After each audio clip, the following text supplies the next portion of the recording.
एक बार फिर से स्वागत है आप सभी का करियर प्लानर के स्टूडियो में। अचीवर्स टॉक के इस सीरीज में हमारे साथ है बात करने के लिए प्रवीण कुमार झा, जिनका सिलेक्शन हुआ है ग्रामीण बैंक आरआरबी में क्लर्क के फॉर्म में। तो प्रवीण से हम लोग बात करेंगे।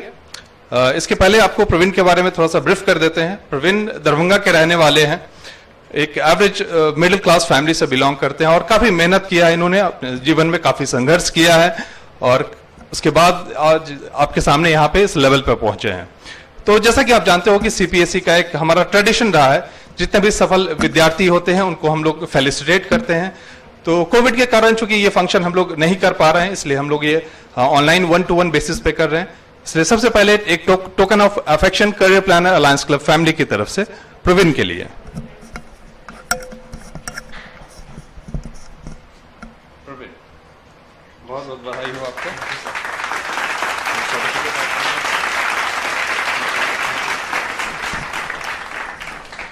तो प्रवीण है हमारे साथ, इनसे बात करेंगे, इनके स्ट्रगल की कहानी जानेंगे। प्रवीण, आप बताइए आपने ग्रेजुएशन कब कंप्लीट किया था? सर 2017 में। 17 में, ओके। और फिर प्रिपरेशन कब शुरू किया आपने? 2018 से किया सर। 17 में मैं कुछ दिन जॉब किया अंडर सीए, उसके बाद मैंने जनरल कंपटीशन की तरफ देखा और 2018 से मैंने शुरू किया था। 2018 में आपने स्टार्ट किया था प्रिपरेशन और 2021 में आपको नौकरी मिली। तो ये जो समय रहा, ये जो लंबा समय लगा आपको, तो इस बीच कभी फ्रस्ट्रेशन नहीं हुआ आपको कि रिजल्ट नहीं आ रहा है, क्या करना चाहिए, छोड़ देना चाहिए प्रिपरेशन, इस तरह का ख्याल आपके दिमाग में नहीं आता था? सर बिल्कुल आया था, जब तक मैं पटना शिफ्ट नहीं हुआ था और अलायंस क्लब का मेंबर नहीं था, क्योंकि मैं इससे पहले दरभंगा में तैयारी कर रहा था। तब तक बहुत बार ऐसा आया कि मुझे लगा कि मैं क्या कर रहा हूँ, मेरा परफॉर्मेंस था वहाँ तक कि मैं प्री भी क्वालिफाई नहीं कर पा रहा था। तो मुझे बहुत बार ऐसा लगा कि मैं छोड़ देता हूँ और कुछ और ट्राई करता हूँ। बट मैं पहले कुछ ट्राई करके आया था, तो ये भी लग रहा था कि मेरे पास दूसरा कोई ऑप्शन है नहीं और ना ही फैमिली बैकग्राउंड से ऐसे सपोर्ट मिल रहे हैं कि मैं कोई अपना बिजनेस वगैरह देख सकूँ, क्योंकि मैं कॉमर्स का स्टूडेंट था और मैं बिजनेस को देख सकता था, लेकिन मेरे पास ऑप्शंस नहीं थे और मुझे लगा कि मुझे मेहनत करके यहीं आना चाहिए। फिर पता चला यहाँ पे अलायंस क्लब के बारे में। कैसे जानकारी मिला आपको अलायंस? यहाँ पे मेरे एक फ्रेंड के थ्रू पता चला, वो यहाँ सीपी ज्वाइन किया। सबसे पहले सीपी ज्वाइन किया, वो पटना शिफ्ट हुए, ग्रेजुएशन हम लोग साथ में किए। वो सीपी आए, सीपी में 1 साल क्लास किए, उसके बाद अलायंस क्लब का मेंबर बने और उनसे ही पता चला, उन्हीं के थ्रू कि अलायंस क्लब में क्या क्या एक्टिविटी होते हैं। क्योंकि जब हम लोग घर पे रहते हैं तो भले ही मेरा या हम लोग का पढ़ने का दिल से बहुत रहता है, लेकिन बहुत सारे ऐसे सिचुएशन होते हैं हम लोग नहीं कर पाते हैं। और यहाँ पे आने के यहाँ के जो एक्टिविटीज थे वो एक अपने आप में बहुत जो है सो बहुत ही बढ़िया है, क्योंकि इस एक्टिविटी से जो है सो 100% है कि होना ही है। और मैंने सीपीएसई में ज्वाइन करने के लिए अलायंस क्लब के लिए बहुत बार पटना, सिर्फ स्पेशली अलायंस क्लब का टेस्ट देने के लिए पटना आता था। एक बाय बस आता था, सेम डे देता था, रात को फिर निकल जाता था और बहुत मुश्किल से मतलब सेलेक्ट भी लग रहा था कि सेलेक्ट होगा या नहीं। पहला बार जब मतलब 2-3 बार मैं आया था और लगता था मुझे कि क्या दिक्कत है कि भूपेश सर मुझे क्यों नहीं ले पा रहे हैं जो है सो। जिस बार मैं यहाँ पे सेलेक्ट हुआ था उस बार मुझे ऐसा, जैसा कि अभी जॉब लेने के बाद खुशी मिली, सेम खुशी मुझे उस टाइम भी मिली थी जब मैं अलायंस क्लब का मेंबर बना था। बहुत अच्छा। तो अलायंस क्लब में आपने कितना समय स्पेंड किया यहाँ पे? मैंने 2019 अगस्त में यहाँ पे ज्वाइन किया था और तकरीबन 4 महीने के बाद फिर लॉकडाउन आ गई, तो फिर लॉकडाउन से तैयारी था जो है, तो 1.5 साल। तो ऑनलाइन जो आपने प्रिपरेशन किया है यहाँ पे, जो वर्चुअल हम लोग एक्टिविटीज करा रहे थे क्लब में, उससे आपको फायदा मिला? जी सर, बहुत फायदा मिला, क्योंकि लॉकडाउन का ऐसा समय था कि लगभग सारे बच्चे घर पे चले गए थे और मैं पूरे लॉकडाउन में 7-8 महीने पटना में रहा था और ये मेरे लिए बहुत बेहतर रहा था, क्योंकि मैं बेलो स्टूडेंट था। मतलब जब मैं ज्वाइन किया था तो ये नहीं था कि मैं रैंकर था, मतलब यू तो नहीं बोल सकते, लेकिन हाँ वो कैटेगरी में रहता था। वहां से मैं उठ के ई तक आया और फिर ऐसा परफॉर्मेंस था कि फिर सर ने मुझे यहाँ पे ट्रेजरर का भी बनाया। यहाँ पे अलायंस क्लब के आईडीबीआई ग्रुप का मैं ट्रेजरर भी बन के हूँ, अभी भी हूँ। तो वहाँ मेरा बहुत अच्छा रहा, जैसे यहाँ जर्नी, ऑनलाइन का जर्नी बहुत बेहतर रहा। तो आप सबके लिए एक बहुत बड़ी सीख है ये प्रवीण जो आपको बता रहे हैं। कितना भी अर्ज हो, कितना भी इन्वायरमेंट आपके लिए अगेंस्ट रहा हो या रहता हो, आप अपने आप पे भरोसा रखिए। कंसिस्टेंसी के साथ अगर आप प्रिपरेशन करते हैं तो सफलता एक न एक दिन आपको जरूर मिलती है। प्रवीण, एक चीज बताइए, ये जो प्रिपरेशन था आपका, तो क्या लगता है कि उसमें क्या स्ट्रैटेजी क्या होनी चाहिए आपके प्रिपरेशन के? बैंकिंग वालों के लिए सबसे बड़ी स्ट्रेटजी मेरे नजर में ये होनी चाहिए कि उनको सारे सब्जेक्ट पे इक्वल टाइम देना चाहिए, क्योंकि मैं बिहार बोर्ड का स्टूडेंट था, इंग्लिश शुरू से वीक रहा। आप लोग में से बहुत सारे लोग होंगे बिहार बोर्ड के स्टूडेंट होंगे, वो जानते होंगे कि 10th तक कंपलसरी नहीं है, और मैं 10th तक था, तो मेरे लिए दो थे चैलेंजिंग थे, एक इंग्लिश और एक दूसरा मैथ, क्योंकि मैथ मैंने 10th तक किया था, उसके बाद मैथ में छोड़ के कॉमर्स में आया था। तो फिर मैथ को जहां तक कि मैंने प्रैक्टिस से अपना अप टू द लेवल आया था, और मैं एवरेज नहीं, अगर जो लोग जानते होंगे मेरे दोस्त, तो मेरा मैथ बहुत स्ट्रांग हो चुका था, और इंग्लिश को मैं ठीक नहीं कर पाया। और यही कारण है कि मैं सारे एग्जाम में अगर जहां भी डिस्क्वालीफाइड हुआ, इस साल भी जितने सारे मेंस दिए, लगभग ऑलमोस्ट एसबीआई पीओ छोड़ के सारे मेंस मैंने दिए थे, और सारे में मेरा एक ही पॉइंट है कि सब में मैं फेल हुआ हूं इंग्लिश की वजह से, बाकी सारा लेवल अच्छा रहा। तो मेरा यही मानना रहेगा कि आप कुछ भी करते तैयारी तो सबको इक्वल टाइम दे, चाहे इंग्लिश हो। एक्चुअली होता क्या है कि जो सब्जेक्ट हमें बहुत पढ़ने में मन लगता है उसको हम ज्यादा टाइम देते हैं, और जो नहीं लगता उसको बिल्कुल टाइम नहीं देते हैं। अगर इंग्लिश मेरा कमजोर था, मुझे ज्यादा टाइम देना चाहिए, इस बल्कि मैं उसे कम टाइम देके मैथ को ही लगता था, क्योंकि मुझे मैथ अच्छा बनाने में लगने लगा था।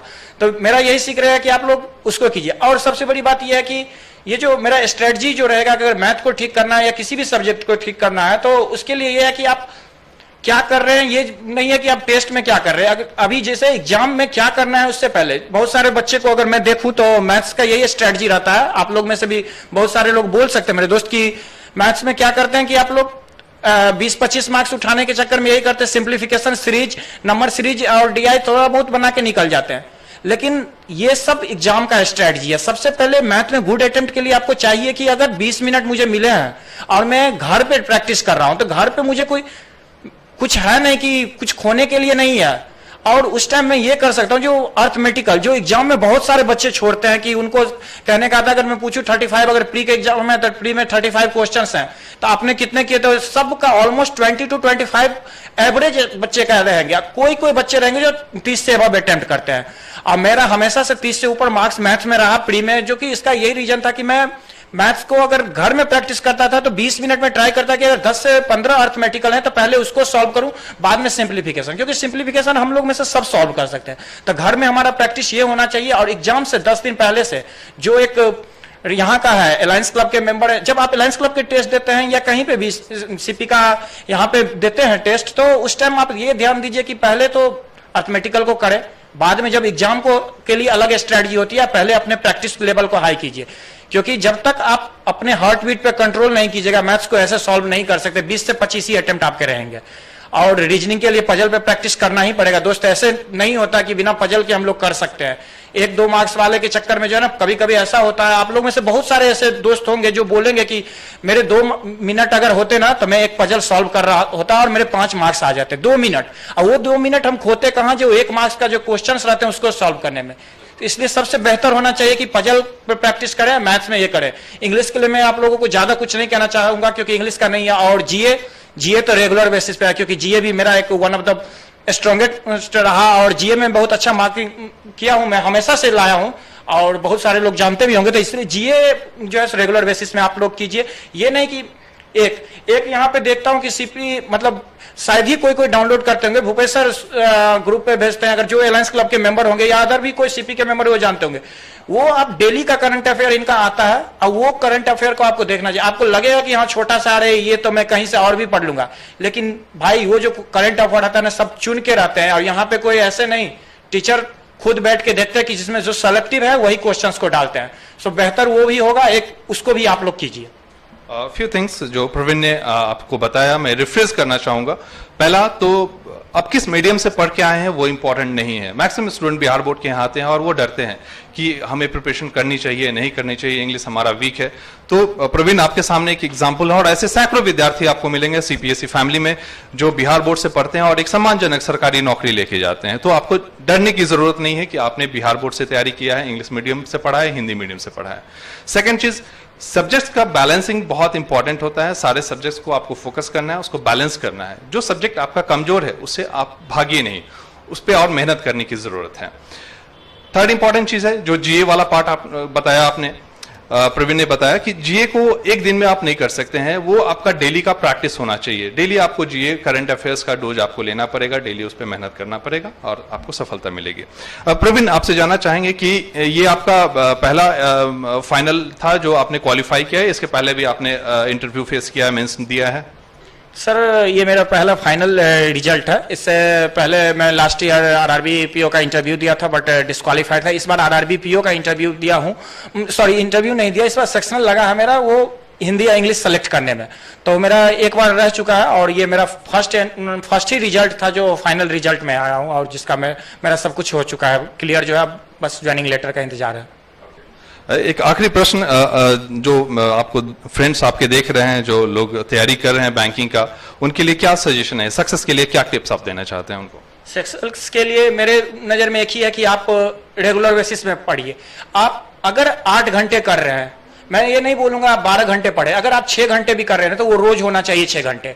ये नहीं कि आज कर लिए कल मेरे को कोई काम है तो मैं वो काम कर लूंगा, नहीं, मेरा पहला होना चाहिए कि मेरा जो काम है 6 घंटे में, अगर मुझे दोपहर को जाना है कहीं, तो मेरा जो, अगर मैं डेली एक मॉक टेस्ट लगाता हूं या प्री हो या मेंस हो, वो मुझे अर्ली मॉर्निंग उठ के लगाना है, जो मेरा रेगुलर बेसिस पे वर्क है। मैं पहले, क्योंकि पहले बच्चे या हम लोग में से बहुत सारे दोस्त हैं जो ये क्या करते हैं कि पहले बाकी काम करते हैं उसके बाद अपना पढ़ाई को देखते हैं, लेकिन पढ़ाई को देखने के लिए बाकी काम से पहले हम, क्योंकि बाद में हम थक जाते हैं तो फिर वो मेरे पास जो एनर्जी रहता है वो मैं कहीं और खत्म कर देता हूं।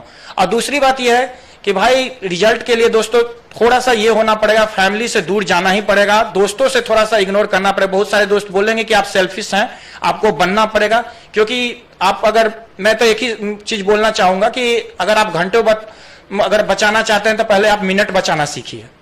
Thank you. तो प्रवीण ने हमने सीखा कि लाइफ में डिसिप्लिन होना बहुत इंपॉर्टेंट है। आपको अगर सफल होना है तो अपने आसपास का जो इन्वायरमेंट है वो पॉजिटिव रखिए, पॉजिटिविटी होनी चाहिए आपके लाइफ में।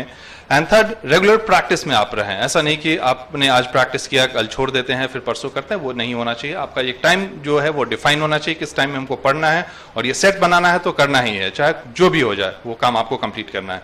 थैंक यू प्रवीण, बहुत अच्छा लगा आपसे बात करके। Thank you very much. Thank you sir.